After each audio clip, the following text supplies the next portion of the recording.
ลี่ยนได้ละ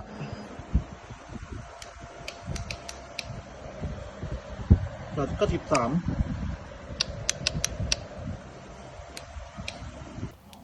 So this is a new starter that I recently purchased, and it's now not working. So I'm not sure why, so I've taken to this garage to get it repaired. As you can see, it's a messy garage. However, the labor was really cheap. I think it cost me 300 baht to get this sorted. And here is the old starter motor, which doesn't work when it's hot, so there's no good.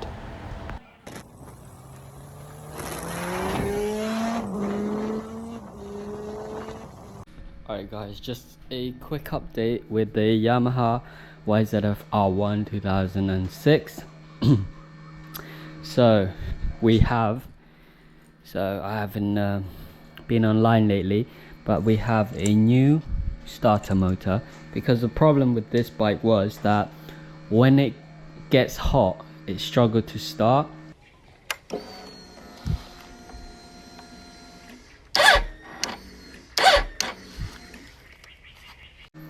And I've replaced the battery.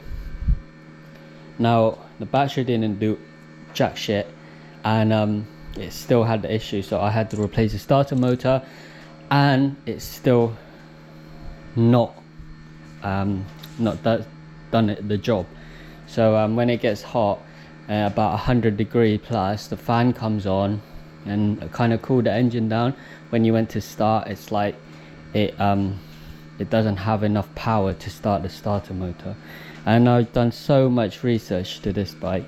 It says that, you know, the starter motor is located there, which is from what I can see, just the logical side of things is that it's like buried.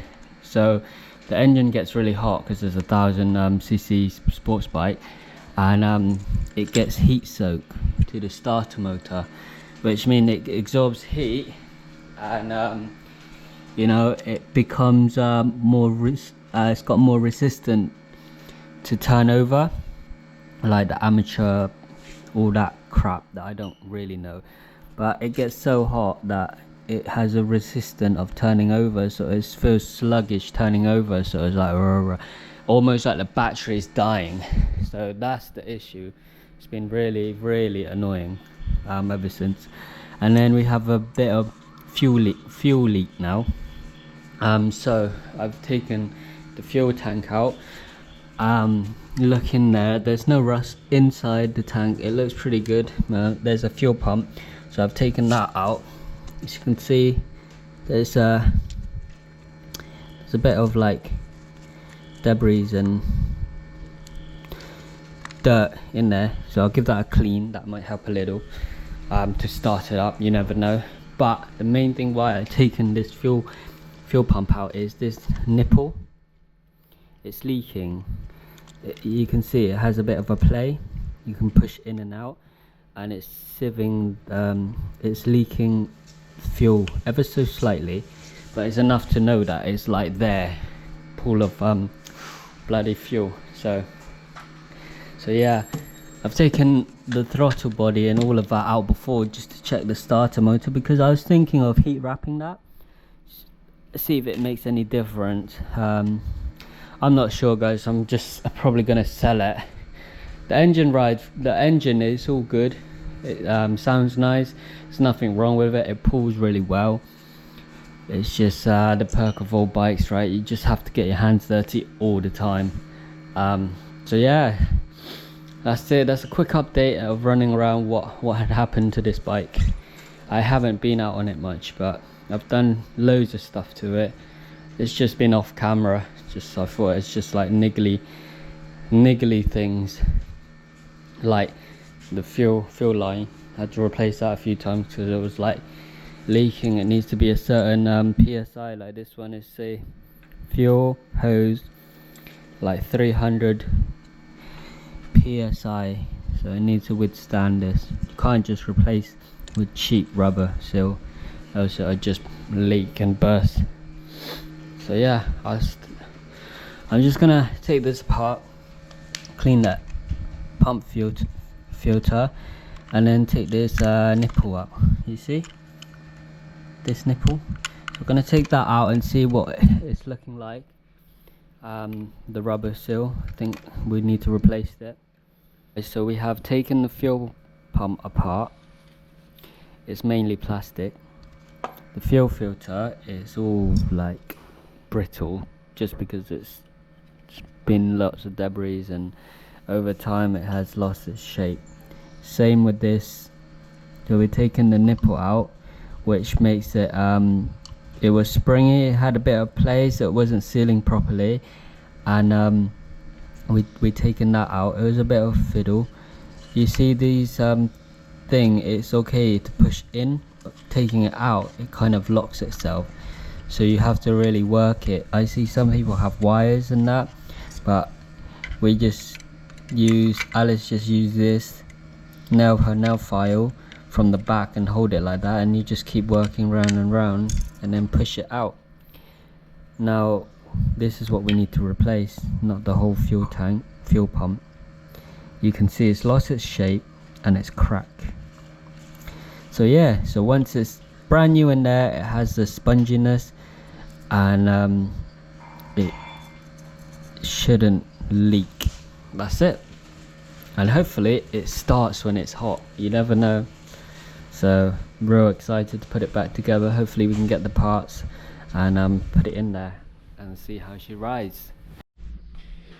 Alright guys, so we have put the R1 YZF together. It's been like 2 days since I managed to get it complete from the last clip. No, actually not 2 days, it was yesterday. So the fuel was leaking a little because of the O-ring seal on the return nipple pipe on the fuel pump.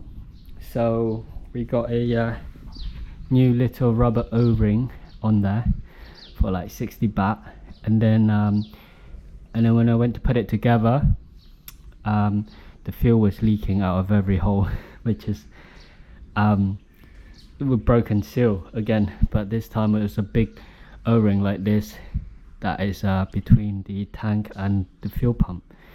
I went to go and sort that out now, so there's like 2 separate O-ring on there, done it properly, and now it's not leaking. So yeah, it's just a little pain in the butt job, and it's one of those jobs where you wish you never touched it, but it's sorted now. But yeah, I mean, it just takes patience with these old bikes. So that bike is listed for sale. Hopefully someone comes and pick it up and it'll be sold soon, hopefully. And then this bike is very reliable, Ninja 650. It's Alice's bike. There's work that needed to be done, like the wheel is needs balancing, because when you're going at a high speed it vibrates really badly. And then I use this to run about because our car's at the garage at the moment, but look how loose the chain is. Luckily I have a new chain right here, 520 gold O-ring. This is the next day now. Like I said, we're gonna chain the chain because it's loose, so we're putting a new chain in there. The condition of the sprocket looks in good shape still, so we took in the back wheel up, and now we're gonna cut the chain and then replace it with that. So this is the front sprocket housing that I've just taken off. It's pretty easy, just 2 bolts, but the sprocket front and rear looks still in good shape, so we're just gonna simply replace the chain. So what I'm gonna do is take this out, measure it with that. I think I'll have to cut it and then put the wheel back on and push it back to get the right tension.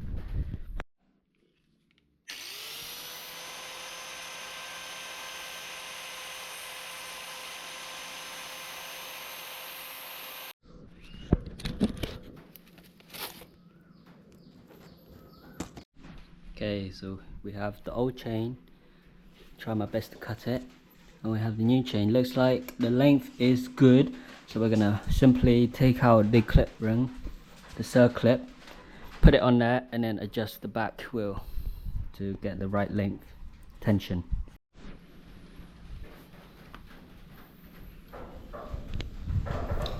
So this is the circlip. I have to use my foot right.